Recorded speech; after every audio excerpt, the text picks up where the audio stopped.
Hello, YouTube. This is Bub's Comics coming at you with the No Faces Comic Chat. Woohoo! All right, get this party started. Let's get this party started. And with me, as always, we have Roger Metarog, aka the Comic Book Encyclopedia, aka Mr. Nice Guy.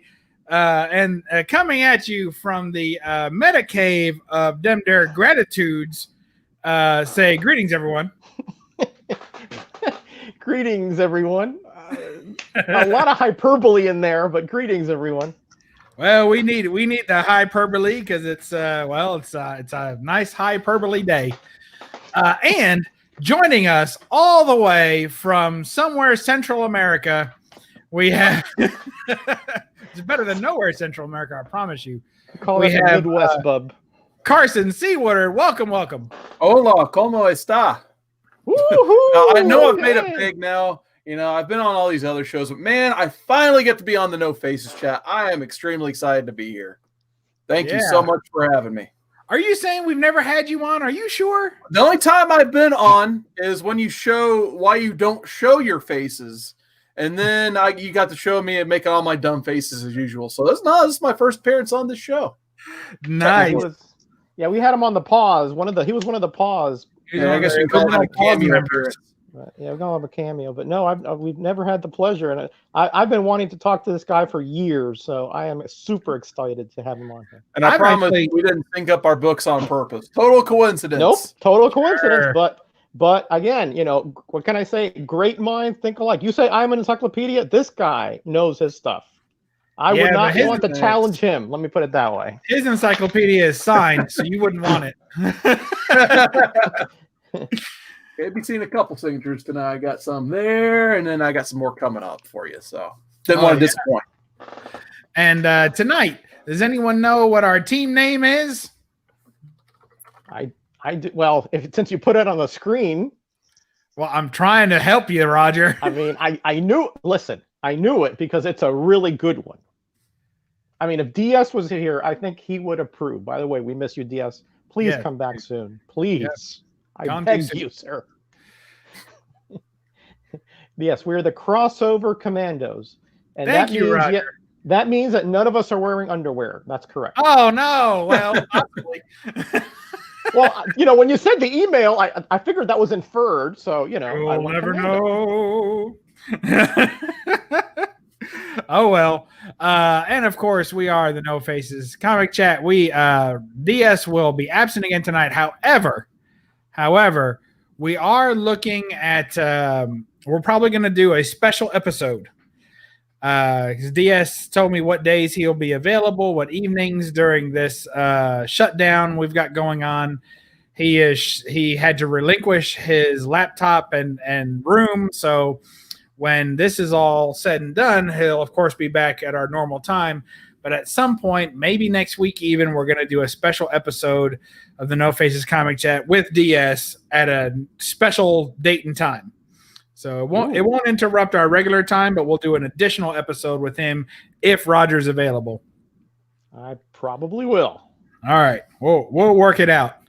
And Rob Boswell knew, Roger, that you came commando today. He was under no he absolutely knew it. There was he knew it. So there you have it.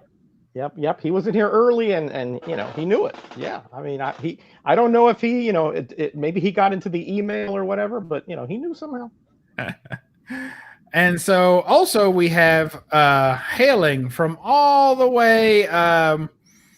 Wait, no, he's from St. Louis, isn't he? We got Tim. We got the comic collector. I always want to say he's coming from Canada, but he's not. Werewolf by Lunchtime, all the way from Perth.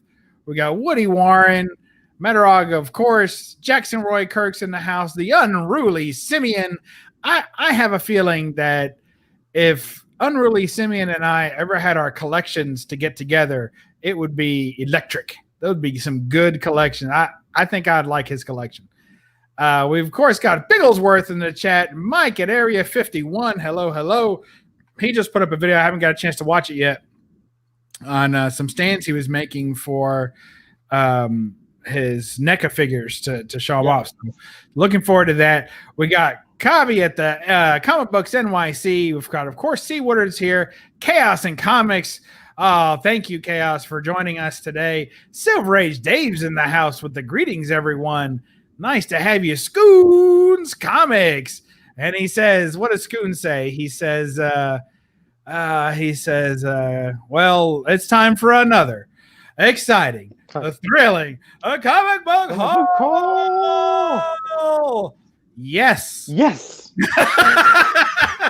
Actually, it's not really a haul, and it's not, he starts backing away.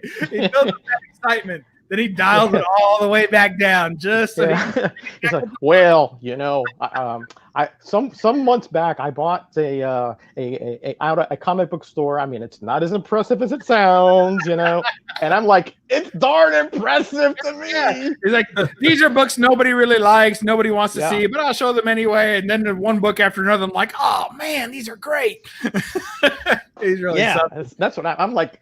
Yeah, listen, if it was me, that thing would be in my house. Like, that my wall would be papered by these things. And I'd be starting every video saying, I bought a comic shop. Yeah. I'd be saying that. Well, my old buddy Schoonered in the house. We got Jambo Comics. Hey, welcome. He's been doing a great job hanging out, filling in, being on the show. We thank you a bunch. We got Knights of Old also making some appearances here lately. Thank you. And let's see, who else have we not got to? I think that might be almost everyone. Davis Q in the house. Thank you for joining us. And I think that's got us. Surf Blues here. Sometimes it jumps. Hey, Dave. So thank you for being here. Metarog, of course. And we got Man Cave Comics in the house as well. So thank you all for joining us. I'm sure there'll be more to come. Everyone and anyone is welcome here. No pants required. In fact, no pants preferred. And we're here to show off today. Let's see if since Roger got that layup earlier, we'll give this one to Seawood. Carson, what are we going to be talking about tonight? Oh man, we're gonna be talking about crossovers. I'm really excited because it was kind of almost crossovers that kept me into comics.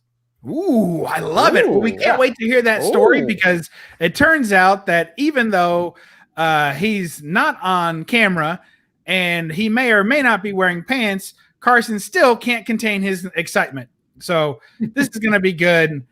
We like to see that. Oh, what is this? Oh, we've got get out of here. What's going on here? Oh, goodness. All right. Well, we're all here to talk about crossover comics. I want to thank everybody in the chat already for joining us, and let's get to it. I say that two things I'll start off with, and then I'm going to throw it right to Carson because I want to hear his story on how crossovers kept him into comics. But to me, when I go and I want to kind of set a little preface that there's different kinds of crossovers. To me, there are mega events where you can have crossovers that are in the same publisher. I'm thinking Secret Wars. So this is I know Carson liked this, my Jim Shooter signed Secret Wars. Oh yeah. #1. And I know a lot of people like to have Zek sign this, but there's really no room for his pretty signature on this book because I didn't want to cover any of that. So I went with Jim Shooter on this one, and I've got Jim Shooter's signature on a couple of other books. And my Secret Wars 8 is signed by Zek. And, of course, I forget the number. Which is the one that has Doom busting through on the cover? Is that 10? 9 or 10? Yeah. So I've got that one signed by Zek. So, but then also we have over here Star Trek Planet of the Apes. And the idea here is that this would be a publisher that owns two different properties, right? Mm-hmm. And they're mashing them together. So that's a crossover of sorts too. But then also there's going to be crossovers between publishers, and that gets really exciting, although the stories tend to suffer. And so sometimes, quite a bit. Yeah, sometimes quite a bit. Yeah. So Carson, let's hear the story. How did crossover comics keep you collecting? We want to know.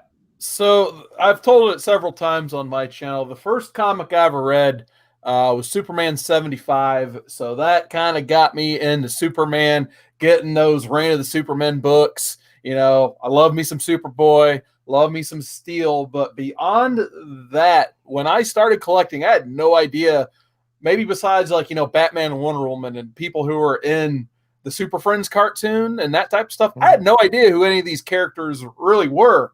So I started to get the Wizard magazines because that's all that was really accessible to me at the time via, you know, like grocery stores and stuff. And as I was reading, you know, the magazines and stuff, they kept talking about this event called Crisis.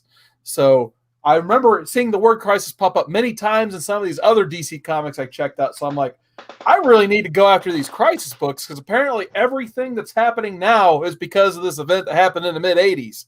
So I started to eventually track down these Crisis books. And I think me and my brother eventually pulled our allowance money together, basically, and got all 12 of them through once we found a local shop, because we didn't even know local shops were a thing until like the mid-'90s. So anyway, we get all those, and I probably had to read that thing 3 or 4 times. But if you read Crisis, they do such a good job integrating all of these characters in the DC realm, whether it be, you know, your main ones, they're typical Justice Leaguers. They're bringing in like the Earth S people, the Charlton characters, the Teen Titans. They threw everything at the wall in Crisis. So I actually got a chance to meet George Perez in the 2000s. And actually that's where I got this signature up here on the JLA Avengers.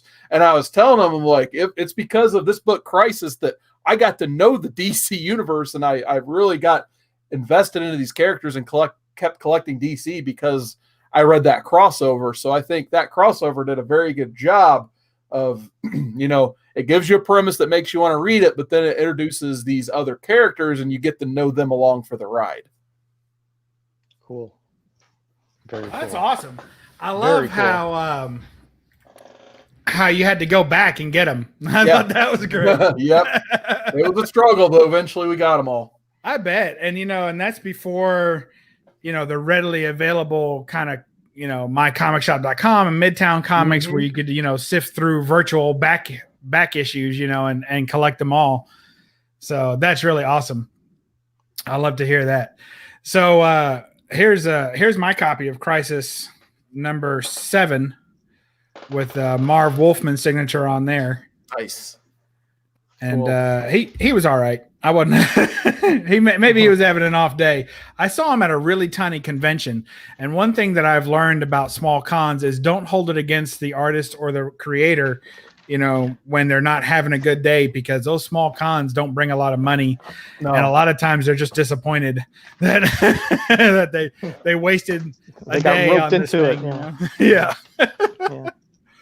Well, that's awesome. So do you still have all of that series? Because you said you kind of threw your allowance money together. So did you get to keep the series? Yeah, actually, that exact issue you have right there, I would have pulled it, but it's actually up on my wall, double signed by Wolfman and Perez. Nice. So I have issues 7 and 8. You got the Death of Supergirl and the Death of Flash, because those were the first 2 books you had to get, because those were back in the day. They're still kind of money books, but not really. But back in the day, those deaths stuck. So those cost me and my brother a pretty penny. We probably paid like $8 to $10 a piece, which when you're kids, that's a lot of money. So I was just like, I need these issues so I can finish the story. So once we got those 2, everything else was like $1 or less to get. So yeah, I still have those issues in my boxes behind me.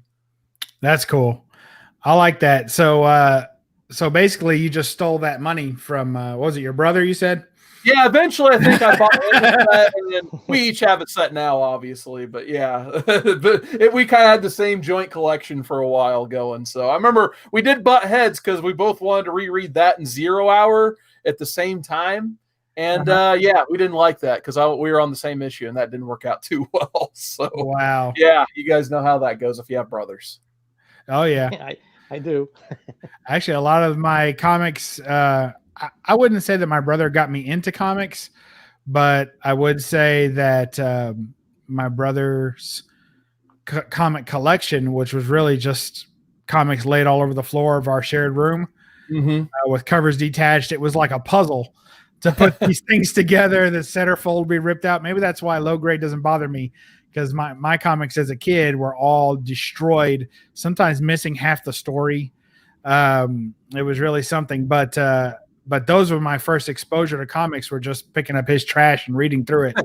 So, anyway, similar to me. I did the same thing with my brother's comics. He had them like sometimes in the dresser or whatever, and I would, we shared a room. Like I said, when he would be going out with his friends, I'd go in there, sneak in there, and read them and put them back.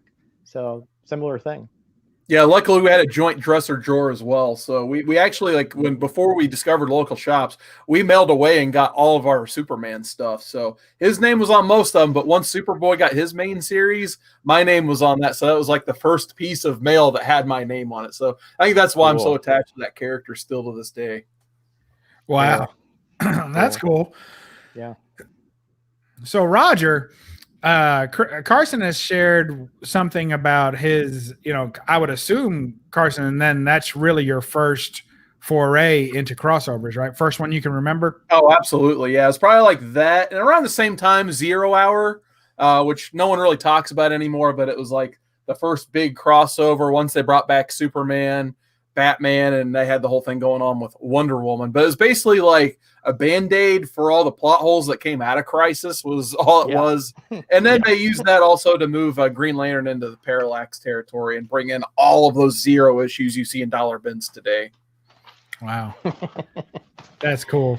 Very true. Very true. Very true. What about you, Roger? Was there any what's your first memory of a crossover? First crossover that you really, fell for? Well, as far as intercompany, that would be like the treasuries, the Spider-Man, Superman, that big treasury, which I do not have any longer. I haven't had that for decades. But the first crossover, intercompany crossover, would be what you're seeing in front of you here, which is, Justice League, I had random issues, but I never had the ones where they crossed over with the JSA until this one came up in the early 70s. And my brother had it, or my cousin had it. I don't remember who had it. And it's a 3-issue story arc. And then they also added in the 7 Soldiers of Victory, which I was not familiar at all at that point, that they were a Golden Age team. And this also ended, spoiler, in the death of Red Tornado. So that was the first time that intercompany crossover, and I thought it was mind blowing, because when you have read comics from Marvel and Charlton and DC, and everybody pretty much stuck. Sometimes they would fight each other like the Avengers Defenders War, but to bring in a whole nother essentially era of characters was really mind blowing to me. So this is the first time that I experienced that, and it was so impressive that the Justice League of America, right after I read this, going back to Carson, I got a subscription to Justice League of America right after this. First time my name was on a mail was that brown paper bag that they folded, and they had a big crease down the middle for all your JLAs, and it said Roger Perez on there. Oh, I love it. That's how impressive that crossover was to me. Wow, that's so cool. I love that your first piece of mail, anything that ever came to the house, that's so awesome. Yep. First time. So, I like that a lot. Here's the book you're talking about, right? That's the one. Yep. So yep, I would apologize for the glare, but we don't do that around here. We don't do that here. Yeah. So Superman versus the Amazing Spider-Man, one of the harder ones to get in good condition. That's why this one isn't. But mine was barely hanging on, so no apologies there. I like Ross that Andrew one there. Back cover there, yeah. Ross Andrew. I think Cool that's back cover. Back cover. Yeah. I like putting them in these top loaders so that you can get that cover, that back cover effect. Yeah, that's on treasuries. The back covers were always just a slightly below the front cover. Yeah, absolutely. Somebody in the chat had mentioned Red Sonja and Betty and Veronica. Red Sonja Vampirella, Betty and Veronica. So I pulled that one for you. So there's just one of them. This is number 10. And they did kind of a Golden Age homage with faux distress and complete with a fake sticker. So that's like, the price. So we got that too. And Jambo says that he also remembered this one as the first crossover. So we're crossover buddies, Jambo. Oh, awesome. That is awesome. And you know, my first crossover. So while we're talking about that, so this is my first crossover that I recall that was, you know, blew my mind. But then later, it changed. So I'll show this one real quick, and that was Star Trek versus X-Men. So this was the first time that I was aware, because other things when I was a kid, the publishers, like, yeah, I knew there was Marvel and I knew there was DC, but to have Marvel and DC crossover didn't seem like an amazing thing to me. They were all just comic characters. So even though you know, now I know what a huge deal it is and what a shame it is, we probably won't see too much of that again. But at the time, it didn't really register with me. I was like, oh, well, yeah. Well, why can't Batman and Spider-Man be in the same universe? I don't understand. The only thing I knew, of course, being from New York, I knew that Marvel took place in the real world, because there's no such thing as Gotham City, right? There's no such thing as Central City. So for the DC side, it was like, well, Marvel happens in the real world. So to me, it always seemed like it was the DC characters coming into the real world where Marvel was already living. So, so you can send me your DC hate. Send it to Roger's address. I'll put it up at the end of the show. Oh, jeez.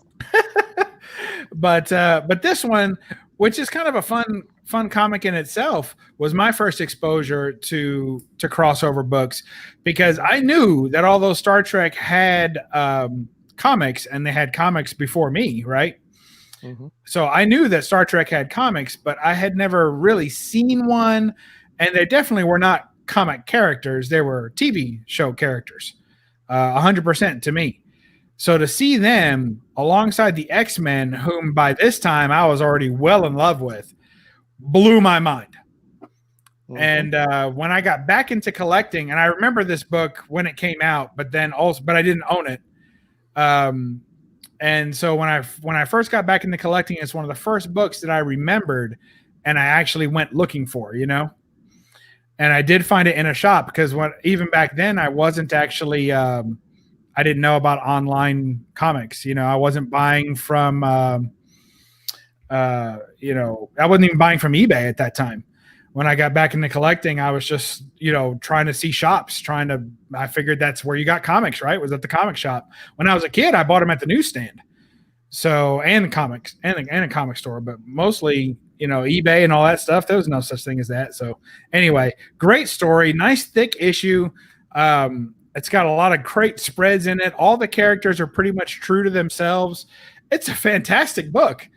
And to see Marvel presents Paramount Comics, which is funny because I don't know, you know, Roger, you're the big historian on publishers. Did Paramount Comics put out very much? No. I think that was a special arrangement there where I think probably Marvel approached them to use those characters. I don't think, you know, Star Trek has been licensed to so many different publishers. Oh yeah, over the time. But I think at that time, I don't even know if they were having an ongoing. Maybe they weren't even licensed. Maybe nobody had them at that time. So they probably just came, or Marvel came to them and said, "Hey, can we come up with a one-shot kind of thing?" Yeah. Well, that's the book that got me in to crossovers. That's the book that opened my eyes to crossovers and blew my mind, and I've enjoyed them ever since. Of course, like we said, they've been licensed a million times. So we got Star Trek Planet of the Apes, which I like a lot. And then here's another one, Star Trek versus Transformers. I love that. I mean, cool. Just Optimus Prime, kind of, I guess that's the Allspark or whatever they call it. And the Enterprise coming out. And I love the little Autobot symbol on the Enterprise there. Yeah. I haven't seen that one. That's awesome. Wow. That is just so cool. I've never seen that before. That's cool, Bub. That's cool. Star Trek versus Transformers, number 4. Wow. And that's IDW. You know, it bounces. Is it versus, you said? It says versus, yes. Really? Like sometimes they're and. Like this one is Star Trek X-Men, right? / X-Men. Right. But this actually says versus. So you can expect one heck of a battle. Ooh. If IDW had better interior pages, I might even read that story. But okay. I got to be careful because I know Seawood likes Independence, and I think he's a big Boom Studios fan too. So yeah, that's what I say. I got a story about this book right here, Bob. I just happened to put this up before you even started talking about it. I got mine signed by Mark Silvestri. And that's the story I want to tell, because when I took this book to get him to sign it, he let out a very visible groan. And I'm just like, no way. Yeah, he's just like, oh. And I'm just like, it's okay. You don't have to sign. He's like, no, I'm good with signing it. And he was just talking about how he just had a terrible time working on it. Because if you open up that book, there's so many different creators and writers and stuff and editors that he said, I think basically he told me that like he had to redo so many pages just because there were so many hands in the pot trying to get this one single issue out that it just wasn't even worth it at the end of the day. But he still enjoyed his work on it. But yeah, that is one of the funnier books I've ever gotten signed, just because of the fact and how he reacted to it when I handed it to him to get signed. That's wild. Yeah. Wow. Now I want him to sign mine. That sounds great, man. I love it. Well, we've made a full round. Let's talk to some. We got Scott Neely in the house. We got Gore Vidal, Area 51 Mike still here. Highly Comic Bros in the house. Thank you. Surf Blue still here. We got. I'm so bad at this. Let me try this one time, Roger. Let me try it. Varangian Vigilante. Pretty close. I think that's right. That's pretty close. Pretty close, I'd say. All right. I'll take Varangian Vigilante. I believe he's from Austria. I believe he's from Austria, but he's a big Conan fan. Any kind of Conan information, this guy knows it. Good to know. We got Gray Man in the house. Let's see. Everybody else still here. Silver. I think Silver shared this too on his YouTube page. So thanks for shouting us out. Maybe we'll get a few more people to hang out here with you. We got Scott R. Comics. Good to have you. And it's probably pretty close to everybody. So thank you all for joining us. And for Comic Head 84. I can't miss old Kenny. Good to have him here. And Comic Mag Musings is here as well. Steven Spock is here. I hope he's liking seeing all these Spock covers and books. That doesn't happen too often. No, not too often. Yeah. They don't get it. They don't get that much screen time on the old YouTubes. So thank you all for joining us. Paolo Costa is here as well. He says, I have a hysterical crossover in 2 different languages. The first crossover between U.S. comic characters and a French comic character, and you won't know it's there from the cover. Well, that's wild. Cool. Gotta love that.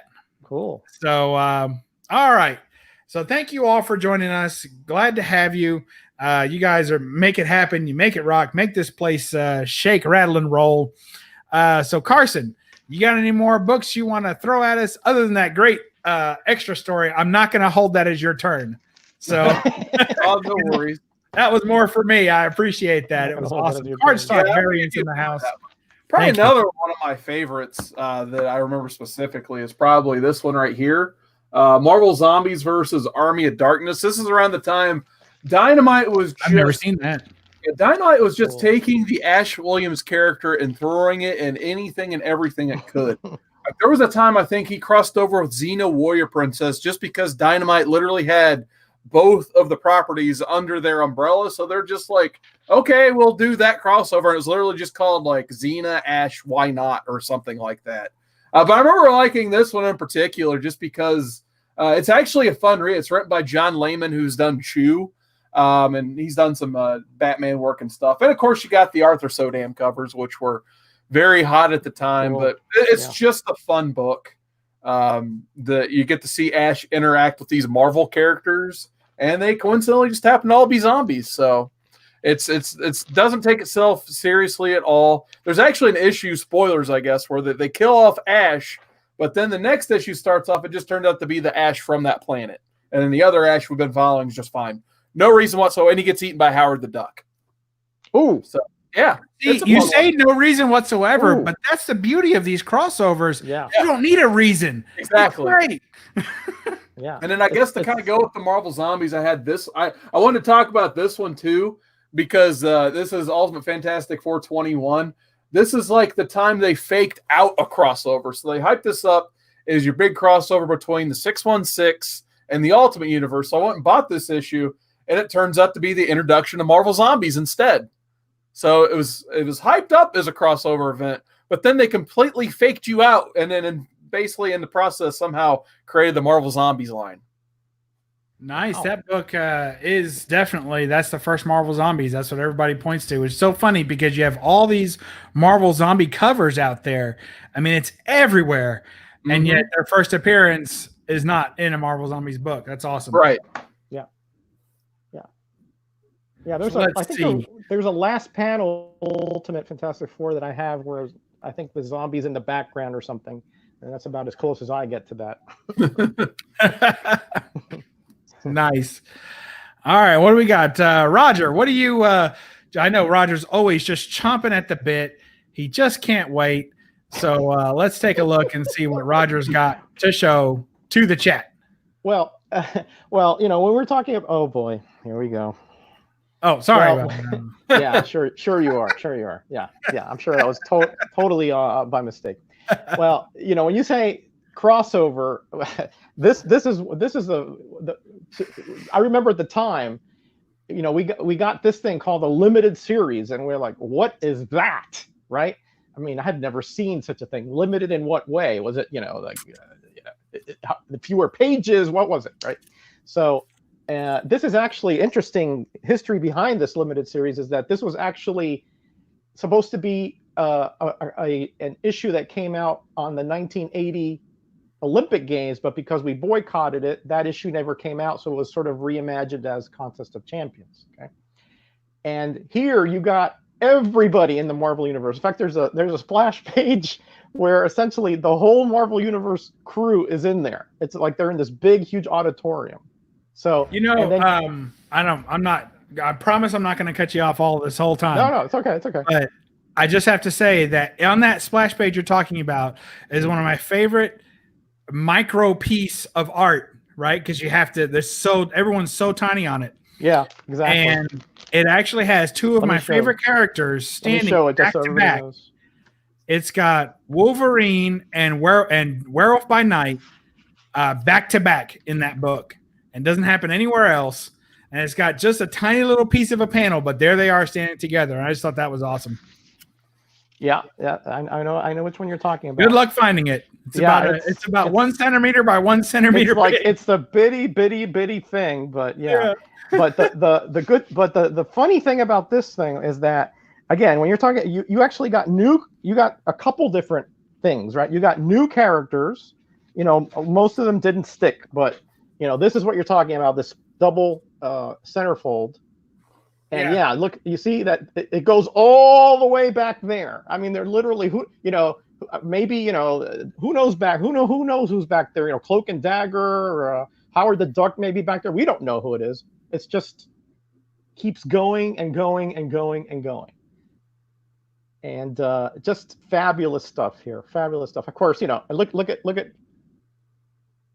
Falcon here. He's rubbing his eyes.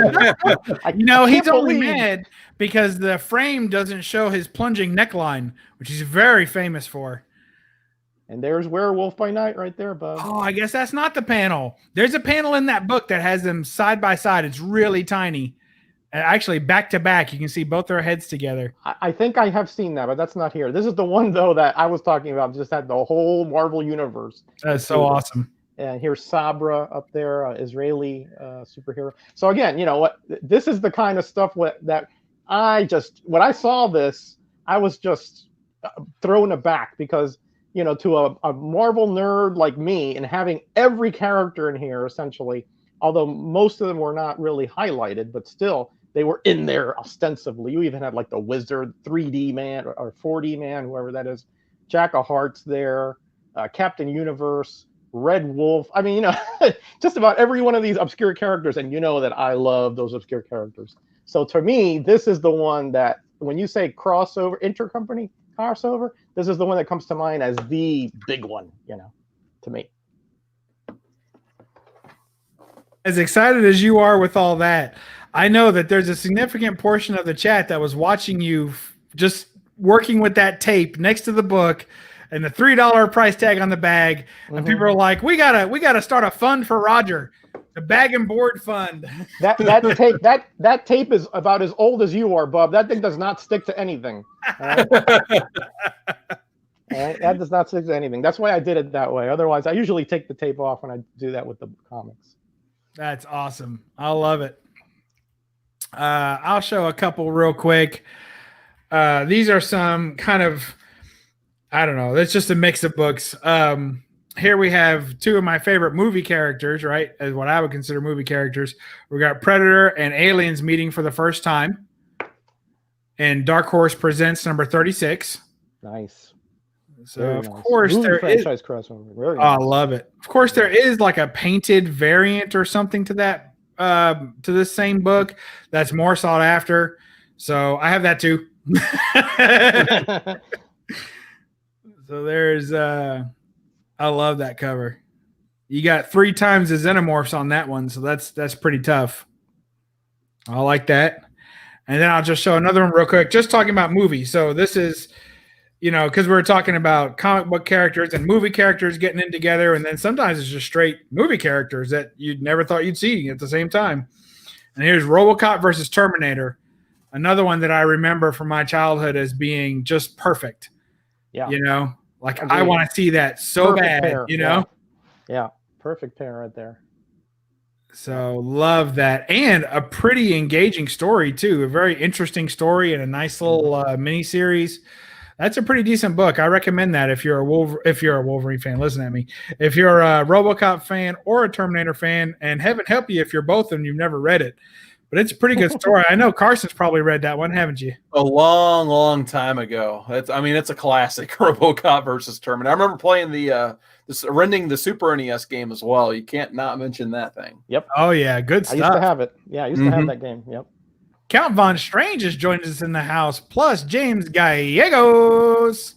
Welcome. Good to have you guys here at the No Faces comic chat, where Roger is probably not wearing pants. C. Woodard is definitely not wearing pants. No, I'm not. And we've all turned the fans off just in case. And we got RoboCop versus Terminator, one of the best crossovers ever written.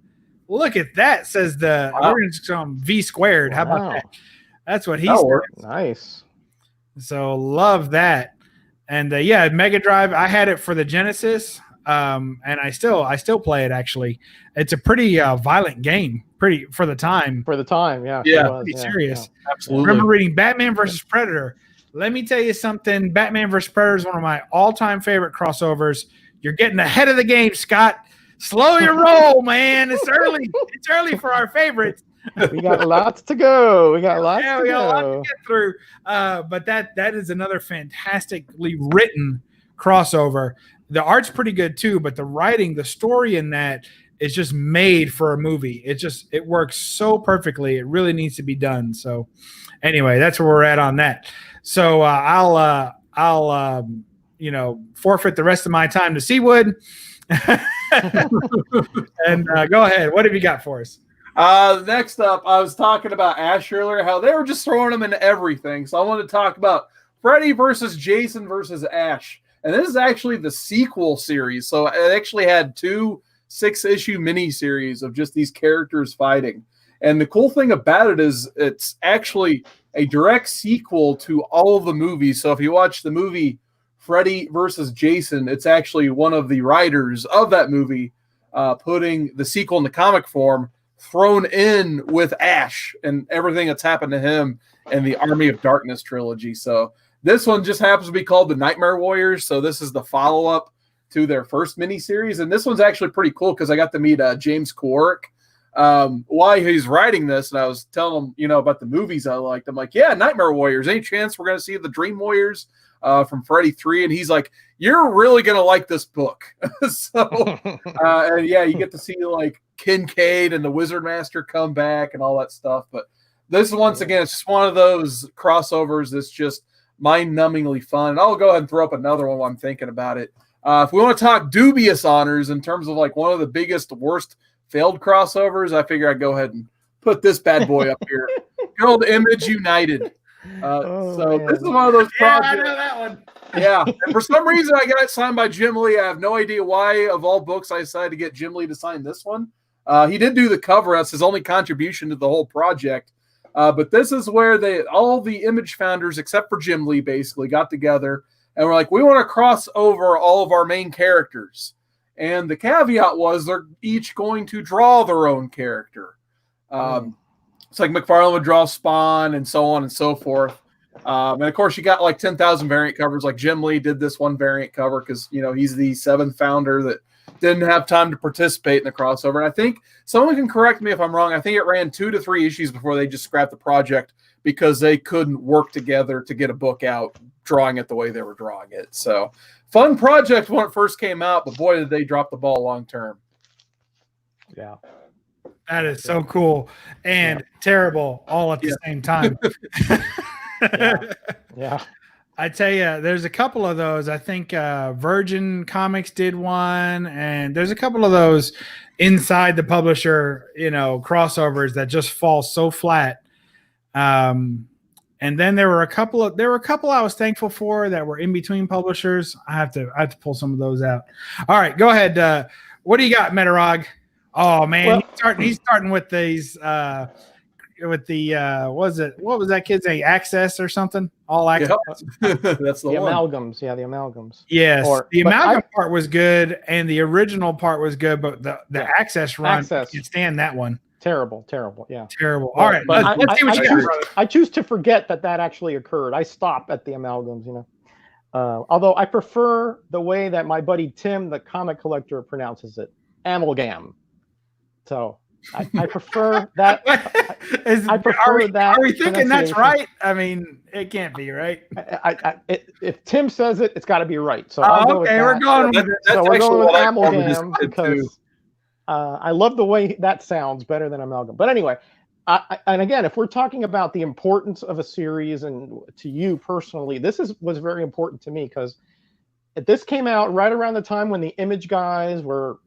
Marvel was desperate, so they hired the Image guys to reimagine a lot of classic characters, and that crushed me. That was just like Marvel was already sliding badly, right? But with Time Slide and the Onslaught, all that stuff, and then these guys come in and change. Captain America, Liefeld.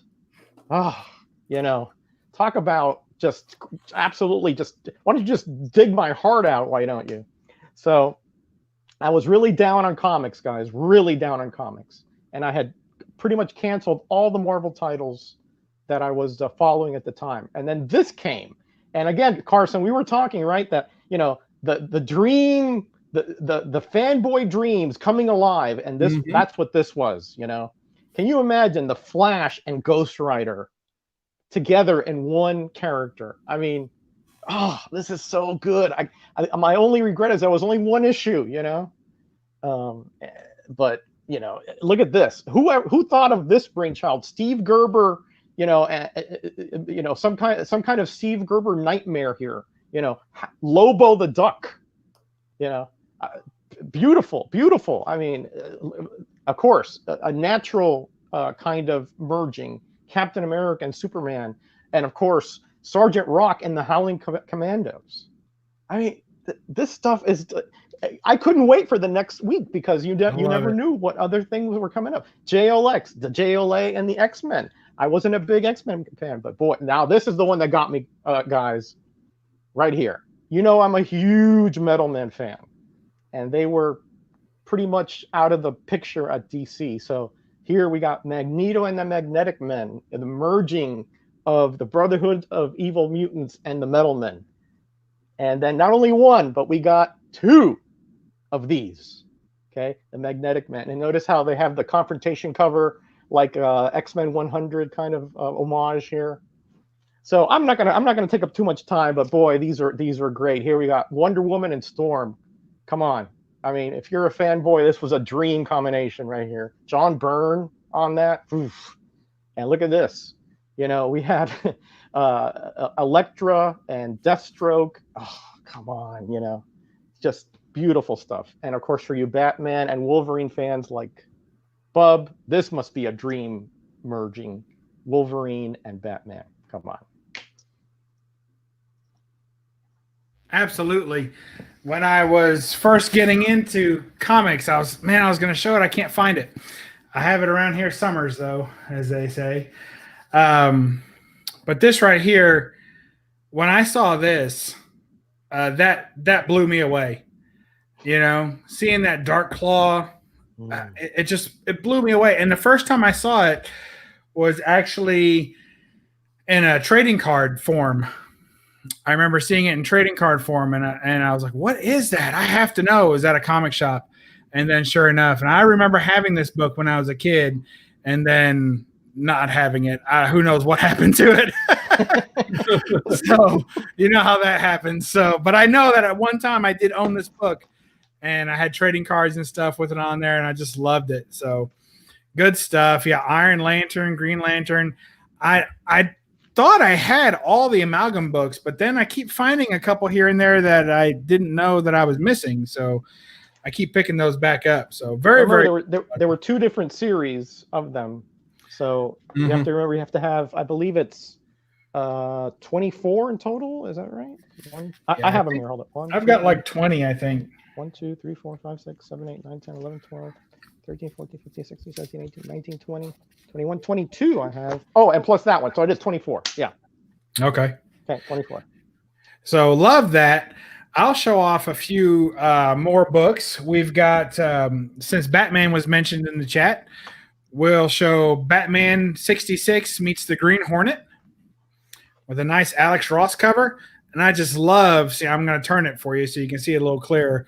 But I just love seeing that Batmobile versus the, was it Black Beauty, or was it Black Beauty? What was the name of the Green Hornet's car? Got me. I think it's the Black Beauty. Anyway, somebody in the chat will correct me either today or tomorrow. That's how they do. So, at least you're watching. So there you go. And a great Alex Ross art there. Got Kato. Good stuff. Then Batman, he crosses over a lot. This was one of those books that turned out to be more popular than I ever thought it was going to be. And that was Batman Teenage Mutant Ninja Turtles Adventures. And that really went for a while. You know, that's a well-loved series there. And this one is personalized and signed by Matthew K. Manning. He was the writer of the first run. This is number 6. This is the first book I ever got signed. Personally. Oh, wow. It was at a small little convention in a library, and that dude was there in Louisville, and I was with my son, and I had 2 of these books, and I knew he was going to be there, and I let my son have one, and I kept one, and then we picked which ones were going to be ours, right, to keep, and then we went and got it done. So that was his first signed book and my first signed book. So that's it. Yeah, Area 51 says it was the Black Beauty. So thank you.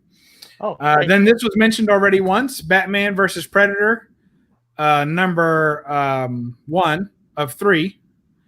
I really like this cover, even though the painted covers are pretty cool too. But something about this one is just perfect to me. I need it in better condition, but there's that one. And then there is the painted version of number 1. Cool. And I'm missing the painted version of number. I think there's a third one of this where it has Batman on the side, I think. And I'm missing that one. Here's number 2. Pretty cool. And then here's the variant to number 2. The painted version. Never cared for those tall Batman ears, but I know some people love them. Yeah, Mike here in the chat, Area 51. I think he likes those big. He likes the tall bat ears. Kelly Jones era. Yeah. Yeah. And then here is the painted cover to number 3. So I'm missing the regular cover to number 3, and I'm missing the second painted cover to number 1. So if anybody stumbles across those, and I'll shoot you my address, and then we'll work out payment that I'm not paying for them. You can send them to me, but I'm not paying for them. Well, jeez. So, you make such a compelling argument. I don't know how else to do it. Good stuff. I just haven't come across them, and when I do, I'll buy them. I'm sure I could find them pretty easily, but there's just some books that I just don't bother to hunt online, and I feel like, you know what?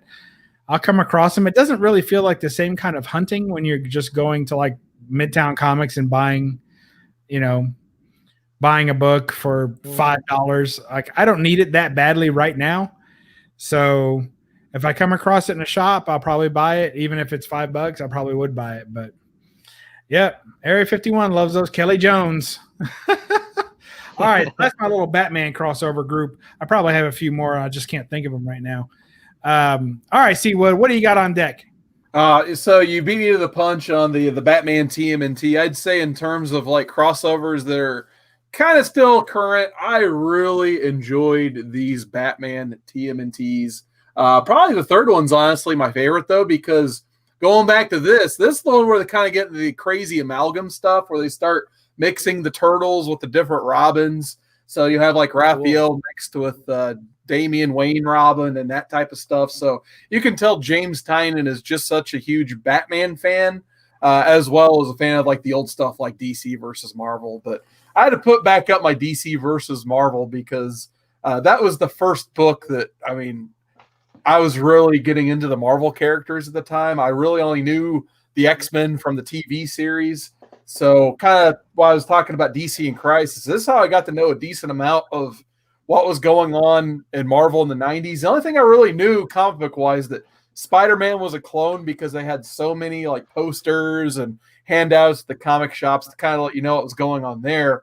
But I remember like we just got internet in my house too. It was the first time we ever had internet because, you know, mid 90s, it was dial-up was just coming out basically. And I remember getting internet just in time to be able to vote in the polls to vote for my favorite people to win their fights. So you got to vote for the 5 fights in DC versus Marvel. The one that I was the most vested in, though, was Superboy versus Spider-Man. I'm like, as a kid, my kid brain, however old I was, probably like 10 years old-ish, I was like, there is no way Superboy should lose to Spider-Man. And I was so mad when that happened. Yep. But yeah, I'm the most debated one today is still Cap versus Batman, I think. But yeah, that was a lot of fun. And then going to the amalgam stuff too. I didn't dig out any of the amalgams because they're like, or actually, it's funny, Roger. I also called it amalgam when I was a kid because I didn't know, I wasn't familiar with the word amalgam at the time. So I was just like, what is this word amalgam? I'll go with that. So for like a couple of years, I literally called it amalgam. So funny story there. But I just think it sounds better. I just like the way it sounds. Yeah. So I remember like when those came out, that was like, luckily I discovered local shops at the time. So I remember like had to beg my parents to take me to the store because that was the first time I feared that speculators were going to pick up the books I want. I really wanted Spider-Boy and that Dark Claw, and luckily I got both. So those are the main two I went to get when that amalgam stuff hit. But yeah, it was just a fun time to collect, was that DC versus Marvel era. Yeah, absolutely. That is fun stuff. It's funny how some of them did it well, and not entirely for every book either, but just some of them work and some of them just don't, you know? Yeah. And a lot of it probably has to do with, like you said, see what our own biases as to who we think should win. And when they don't, I'm like, that's a bunch of crap. I'm not dealing with this, you know, this doesn't count. Yeah, absolutely. All right, Roger, what are you sporting for us over there, brother? Well, I did want to mention this. I forgot to mention this one because I'm a huge the original Guardians of the Galaxy fan and Legion fan. So the only thing I don't like about this is they put Spider-Boy team up as the title. Lame, very lame. You know, sort of, they kind of wanted to make it like a Marvel team up, you know, but I guess like DC Presents or something. But yeah, Legion and Guardians of the Galaxy, fabulous crossover stuff. You have so many characters here that, you know, kind of go together, and some are just wacky, you know, that, you know, Guardians and Legion verge together. Like Martin X and Brainiac 5, you know, all kinds of weird stuff. So yeah, I wanted to mention that one because that's another one that really I thought was just fabulous. Absolutely. Here's something for Carson. Yeah. I remember that one. Newsstand right there. Newsstand. I was waiting for that. And my number 4 is a DC Universe awesome. logo. Sweet. That's variant on that one, just because I know that Carson, he's a big fan of those newsstands. But this is something I wanted to talk about because it's sort of a reciprocal crossover. Yes. Batman Spawn, what DC published, written by Monk and Dixon, and then Image did a Spawn Batman with Miller and McFarlane. So you see, they sort of said, okay, you can do it, if we can do it, and if you can do it, we can do it. So you got double crossovers here. Again, two different stories, two different totally different universes, but a really cool Roger, reciprocal kind of crossover. That happens a lot, and I've got a few of those to show as well. But I just want to say that I think one of the reasons that happens, or here's just my take. So I want to know if you agree with this in your experience reading these books. Is that the lesser, follow with me now, everybody. All right, everybody on board? Yeah. The lesser of the two publishers usually has the better book. So I would say that the Spawn / Batman is probably a better book than the Batman / Spawn.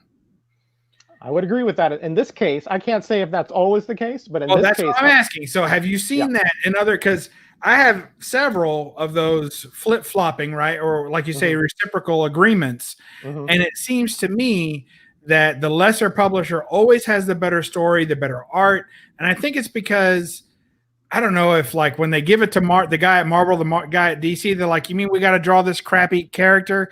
And they like purposefully give it their crappiest art team, their crappiest writing team. And they purposefully kind of sink the book because they don't really want to, they just want to bring people over to DC or Marvel. They're not really trying to promote that other one. Whereas on the other side, this is a huge deal for the smaller publisher. So they put their best writer, their best artist, the guy who can't wait to draw Batman, right? And then let that fly in hopes that they can bring attention to their publishing house. So that's my theory, but it just seems to always hold that the lesser of the two publishers has the better book.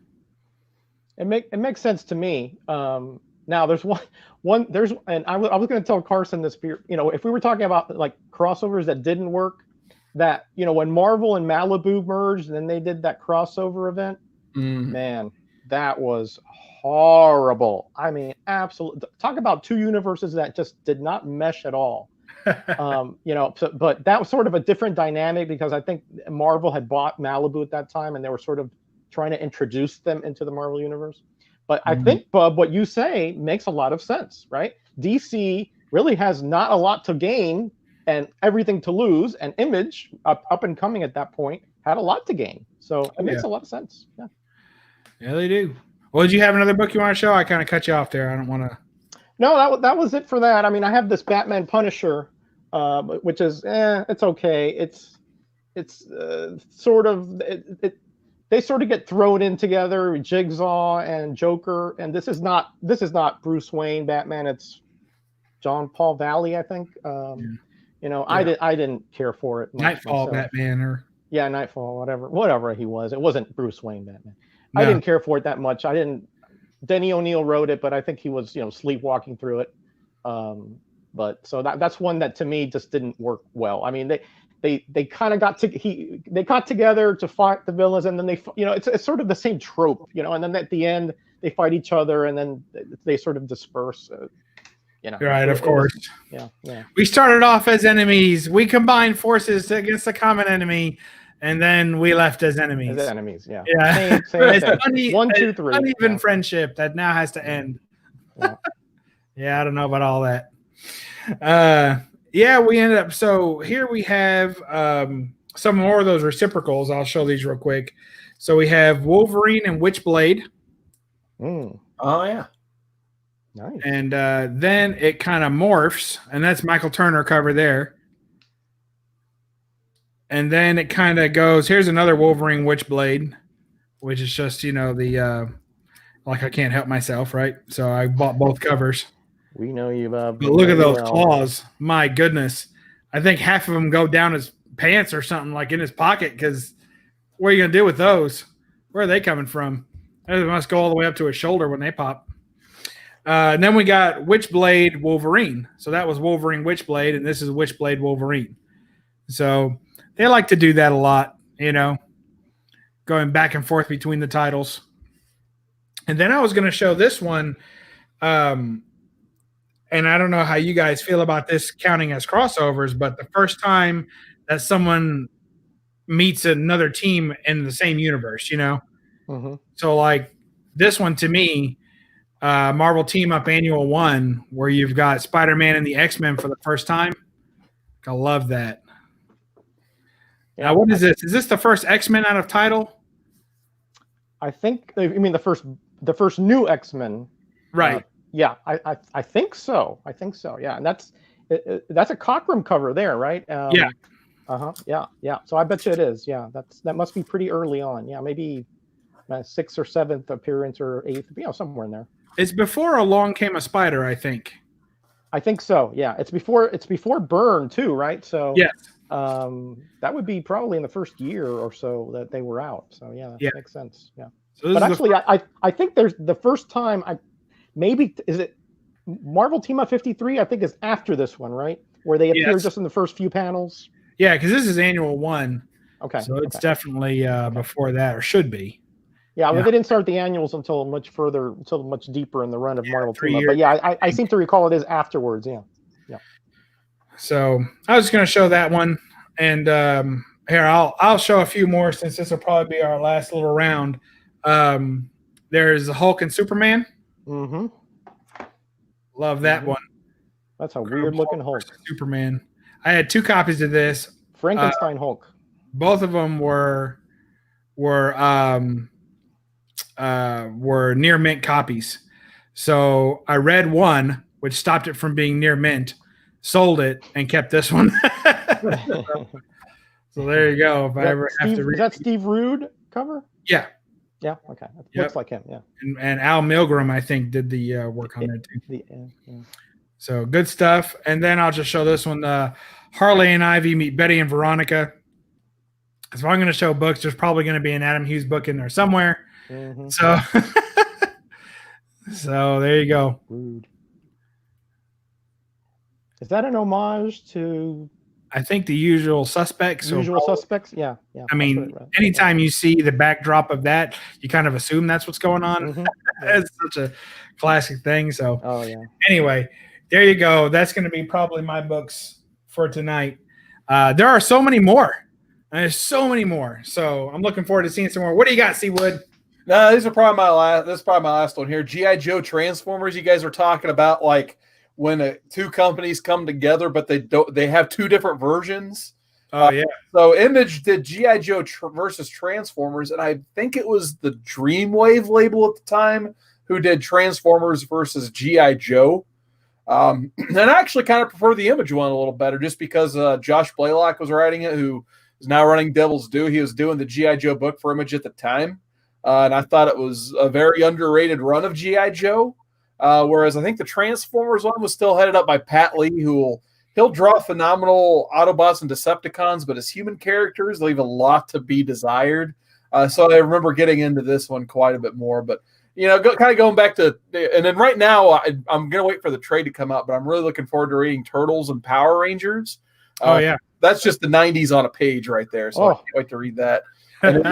Burke family is going to go bananas with that one. That's his 2 favorite teams right there. Nice. And then my very last shout out, I forgot to grab the game case, but one of my favorite crossovers ever had to be Marvel versus Capcom.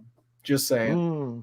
Oh, nice. Yeah. I didn't know. Did they have you're talking about the game case? Yeah, I'm just talking games. It would have been nice if they did something in the comics, but man, I would have really loved if they did a comic book, like a 6-issue miniseries or something, because at least it was fun to play those games with the Street Fighter engine in them and be able to pick like your favorite X-Men and that stuff. I had a blast with those games in the arcade. Absolutely. Yeah, I still play it. I play it constantly. I have the newest one on my PC, I think number 5 maybe. Yeah, I think it was called Infinite. Which was disappointing, yeah. Yeah, that was pretty disappointing. Because even though I enjoyed the game and the mechanics aren't bad, but it's missing all the X-Men, and so it's hard for me to get into that. Yeah. But I still play the original on my arcade at home, so I still play the original all the time. Part 2 I thought was definitely the best. You can actually pick Bone Claw and Adamantium Wolverine in that one. Absolutely. It's on an emulator, on the big screen. So with my fighting stick, so I get to pick all the different ones. There's a couple that aren't very good too, in the mix, because they came out with multiple versions of it. One after another. So Come on, Roger. Okay, Knights of Old is trying to say that he has the first crossover ever. What was the first crossover battle ever in comics? He wants to know, Roger. What is it? I know that Avenger 71, I think, had the at that time the Invaders, or the Captain America, Submariner, and Human Torch, which I guess were all winners at that point. But I don't know if he's talking about maybe there was a Golden Age, some kind of crossover I didn't know about. All right. Well, so we I don't know. He's teasing me. I want to know what it is. Teasing. And here's the real thing here, because he just wants to see his signature intro here, because Knights of Old, I always say, watching him on the screen is like watching butter melt. Look at that. Smooth. Oh, that's what he's been waiting to see. So we gave him what he wanted. Now tell us the answer. What is the oldest that you got? We've got Marvel 9. And who is that a team up of? Look, we have Marvel Mystery 8. We were all over that one. Marvel 9. 8 kind of started it. So we're going to give credit to Jambo Comics. I think somebody else had also said, Paolo Costa also said. 8 is the first Submariner Torch battle. So if that's what he's talking about, yeah, that's a good one. All right, well, there you go. Great crossover. I love it. I love it. I love it. Thank you for that. Jambo likes the butter. But I thought he was talking about, because they were ostensibly in the same universe. That's the first time they met, I guess. Or battled. But I don't know. It wasn't registering at the time. I thought, because he was looking at the Invaders thing, I was thinking of the Avengers 71 thing. Yeah, Namor. He got me. He got me. Good stuff. Well, thank you, C-Web, for showing that. I like the G.I. Joe and I like the Transformers. That's good stuff. I've got one of them hiding around here somewhere, but we're out of time today. But Roger, what do you got? What's your what you want to show us, Roger? Running in. What do you got? Well, okay. This is a perfect segue from. Here we go. Hi, Linda. Perfect segue from what Mike was talking about. We're talking about the Golden Age, Marvel, the big three: Human Torch, Captain America, Submariner getting together. At that time, they were all winners, but then they were Roy Thomas sort of retconned there and made them the Invaders. And this series here was really cool. I mean, it's cool at a certain level. And it's not the best art, it's not the best writing, but man, when you're talking about having the Invaders coming into the future and the Avengers going into the past, this is one of those, again, Woodard, one of those dream kind of concepts, Mm-hmm. And this was during, Woodard, correct me if I'm wrong, this was during the Civil War time when you had the Secret Avengers and the Avengers that were trying to establish the initiative and all that stuff. So you had just all kinds of confusion everywhere, and you had all these Alex Ross covers which were so good. Look at here, the Disco Submariner versus the classic Golden Age Submariner here. I mean, like here, what were these called? The Secret Avengers, the kind of counter team. Yeah, Secret Avengers. Secret Avengers, right? It was the Avengers, the Invaders, and the Secret Avengers all battling. So this is really like a three-way crossover, if you want to be, technical about it. And you had like Ares, who was. Oh, that's right. They had the Mighty Avengers, which was like the initiative team. And then, the new Avengers were basically the Secret Avengers. Those were the ones who had to go underground because they were on Cap's side when he got assassinated, basically. Right. Exactly. Right. That's how it's been so long since I've read that T-word. And this is another thing cool because notice it has the Dynamite sort of sub label here. Because they owned the Invaders at the time. They owned the Invaders at the time. Yeah, that's right. Isn't that cool? And here we got the Golden Age and the modern Cap right there, shields clashing. Oh, man, this is so good. So good. I mean, again, the story is not great, but it's pretty good. And here you got the, Red Skull, which is, always the swastikas back here. Oh man, this again a kind of dream stuff. As a huge Invaders fan and a huge Avengers fan, when this came out, again, I was kind of not into comics, but when I heard this came out, I went to my LCS and I got a pull list for this. You know? And there's Baron Blood, U-Man, Master Man, what's her name? Warrior Woman, Iron Cross, the original Vision. Oh, these are all villains from the Invader series. And then, of course, you have this one where everybody's coming towards you. Ah, man. You're killing me, Roger. I just showed one of those books off in a hall today, and I said I didn't like it. I was going to get rid of it. And now I'm like, well, maybe I should just pick up the rest of the run instead. Oh, man. I mean, it's just great. It's just great stuff here. I mean, this is when you're a comic book fan, you know, and this kind of stuff happens. It's sort of, even if you're kind of with me, who was kind of on the outs, you come back in because the characters are what you love and what you're invested in and what you want. You know, it's almost like you want to know what's going on with them, even though we know it's a fictional universe. We still want to be involved in their lives somehow. So I just thought this was just a fabulous kind of crossover from, again, really two different universes, a golden age team and a modern team at the time. Or right. Two modern teams. Which, of course, at the time, the golden age universe was that they was retconned into its own universe, right? So, right. You know, otherwise it would have just been normal. But you know, I don't know. What do you guys think about all that? You think all that retconning into different Earths? Do you think that's a good thing for? I mean, because it creates a crossover opportunity for sure. Mm-hmm. I just don't know if it works. Like I like one Captain America. You know, I like one timeline. I don't know. It's fun, but I think it's, I don't know. I kind of like them all being just one person forever. Well, I think if it's a temporary situation like this, it doesn't get that confusing because, you know, you're bringing him there for a certain rationale for a crossover. It's not really. If you're talking about, okay, this comic is in one universe and this comic is in another universe and this one is in a third universe, that's when it gets really confusing. That's when it gets really, you know, mind-boggling, right? Because you're trying to follow this universe and something that happens in this universe doesn't affect this one. So there's no continuity. And again, Marvel had a very tight continuity in the past. Now I think forget it. It's all that's off. But yeah, when every series is its own universe. And you know that those characters do integrate at some point, it can become very frustrating. Absolutely. Yeah.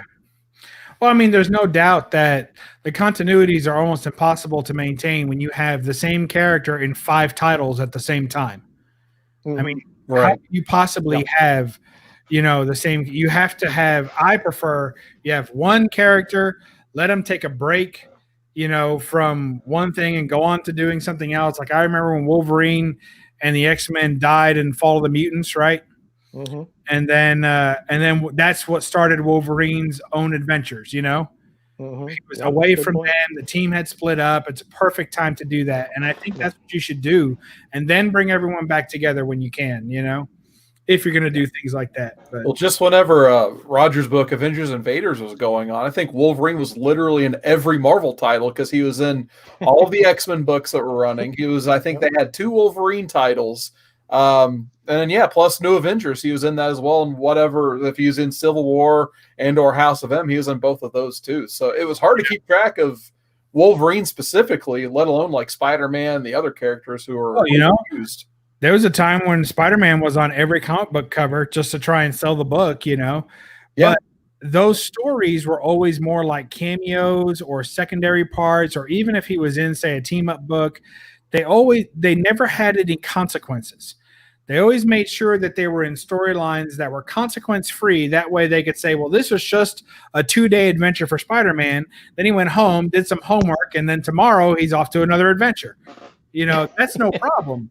But when you start dragging them into so many storylines with weighted consequences, and then yet, you know, a week later they're in another book and have to kind of explain why this person's back to life or why, you know, why those events didn't matter. It's very difficult. Yeah, back in the old days, they used to have like the Spider-Man titles, Web, Marvel Team Up. Well, Web was after Marvel Team Up. Marvel Team Up, Spectacular Spider-Man, Amazing Spider-Man. They used to have the same editor so that they could sort of keep things straight, you know.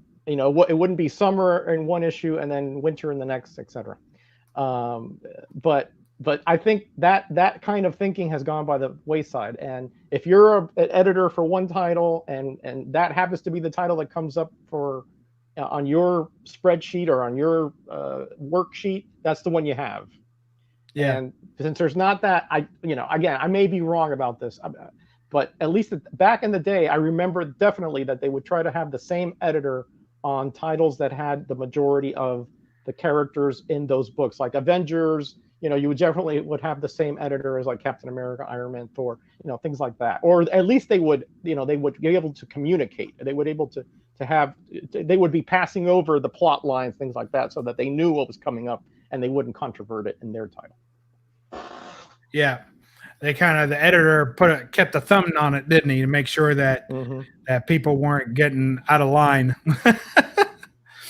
So Gray Man says we're lagging. I don't know if that's us. But anyway, sorry, Gray Man. If you don't like it, that's it. We're going to shut down the show. I've had enough of this. It's over. The party's over. No more dancing. No more playing. Oh, we're leaving. Oh, we've had it. Just give it to us, Gray Man. All right. So we thank you all for joining us in the No Faces Comic Chat. Thank you, Roger, for always being here. Our rock. Our potentially inhuman encyclopedia. We thank you for joining us. And Carson, thank you for making his official debut. Yay! I can't believe it. I thought for sure. So excited. Big thanks for having me. This has been awesome. I've been watching this, I think, since you guys brought it up for the first time. And actually, it's funny because I have Modern Men coming up tonight. And one of the original premises, because we're always trying to come up with a new gimmick show, it seems like. And I think I randomly threw out once, and you'll like this, Bob. I think I'm like, why don't we just become the Yes Faces Chat? Yes Faces Chat. Hey, that's cool. I had a Yes Faces Chat one That is cool. Came to fruition. Hey, that is cool. Well, you guys did review Why the Last Man or something. That would have been a good opportunity right there. Oh yeah. We had the Story Comic Core for a while, but tonight we're doing the Modern Men Dark Knight Returns episode. So that's like Dark Knight Returns. It's coming up in about 90 minutes. Cool. Wow, cool. I'll try to check that out. That'll be on the Comic Core channel. That's Comic Core for those of you with slightly dirtier minds. I know how you people are. But check that out on the Comic Core channel. Also, I think Seawood, you probably post something there. So if you can find Seawood's channel, you can get to it there as well. And then Metarog, you got anything else coming up on your channel, Seawood? Well, the big thing coming up is Saturday and Sunday Mainframe Comic-Con. With Comic Core is going to be streaming live pretty much Friday starting at 5 p.m. going until like Monday morning at 2 a.m. in the morning. So definitely sub up the Comic Core. Check out the Mainframe Comic-Con content. We'll have celebrities, creators, local shops, artists online all weekend. Cool. So that'll be coming up. It's a pretty big deal. We'll be hopefully raising money for the Hero Initiative all weekend, helping them out. And then on my channel, Seawater19, my channel, probably be trying to do a Tuesday night live stream. And I think I'm putting together, because, so many shows isn't enough for me. I got to always have one more. I'm working on maybe this week, maybe next week, starting a review series for the Ninja Turtles ongoing from IDW. I just want to do more of a recorded review so I can start playing with some editing skills again. And I'm, there you go. Perfect. There you go. And I'm pretty much become known as this turtle guy. So I feel kind of obligated to read and start reviewing some of these awesome turtle books that have been coming out. Cool. Well, that sounds great. I look forward to all that. I do like the turtles. I give them a hard time sometimes, but I'm a pretty decent Turtles fan. So I enjoy all that. Roger, what have you got coming on your channel? Or I know that you are a social butterfly these days. So on any other channels you may be coming up on, what have you got locked and loaded? Well, I think I'm not going to be in too many channels this week, and that's a good thing. I think I kind of want to limit my exposure here because I think I get redundant sometimes. So, but I do want to thank everybody. On Saturday we had the tribute and the memorial auction for OMG Chris, and that was a rousing success. It was the community just was way more generous than any of us could have imagined. And that was on the Boy Who Had Seven's channel. And I think he's going to do a follow-up soon and let you know how much we raised and all that. So thank you so much for that. I mean, it means the world that one of us that passed away can have that support from those that loved him and just experienced this gentleman for a number of years. So thank you to all of you, whether you bought something or not. That is immaterial. Just your support was really, really pivotal there. So, and tomorrow I'm gonna start a new series. I'm going to be showing the history and the runs of She-Hulk, from Savage She-Hulk through Sensational She-Hulk, and that's going to be a 3-part series. I don't know if Bill is still in here. Comic Bag Musings. He helped me determine what to do there. So I'm going to mention him in that video. And then, of course, Thursday is the roundup, and Saturday I'll have a support video. Cool. Well, that sounds fun. You know, even when you're cutting down a little bit, you're still all over the place. True. I guess so. I want to thank the people who showed up just a little bit late. JP's budget collecting. What did he say? Are we done in yeah, whatever.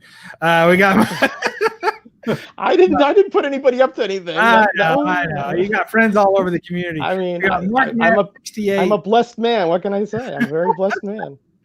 I know there were several people who popped in. I feel like I saw Jigs here a minute ago. There were some people that popped in and out. It's good to see you all. Thank you for joining us and being a part of this fun time that we like to have here on the No Faces Comic Chat. You guys are awesome. You make the world go around. And we'll be here again next week. Like I said, we'll keep our regular time on Monday night, but then we'll also probably have a special episode next week if we can to get DS back on here on a time he can come on. So we're looking forward to that. Everybody sub up C Wood. He don't have enough. How could he possibly have enough? So no, he does not even. When I saw his sub count, I was like, what is that? There's no way he could have more than me, and less than me. And I was like, what? Well, at one time he was charging pretty. We'll talk about him like he's not here. At one time, he was charging, at one time he was charging pretty hard, and then he kind of quit making recorded videos and went all live. And it seemed like that will plateau. I feel like that plateaus channels a little bit.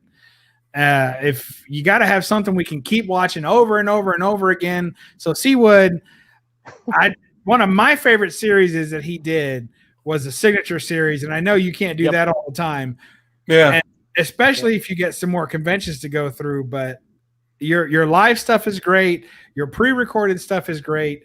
We just want more. Oh, thanks. I still got the signature series playlist up. So actually, I think I have one more of those I need to make. I just hadn't sat down and made it yet. And the problem is I've been to several cons at some point that I'd almost need to make like a follow-up video of just like a 2019 video or 2020. So, but nonetheless, I just wanted to see if like I could get to 1,000 books, and then I blew past that number. So who knows what I'm at now. That's cool. Wow, that's cool.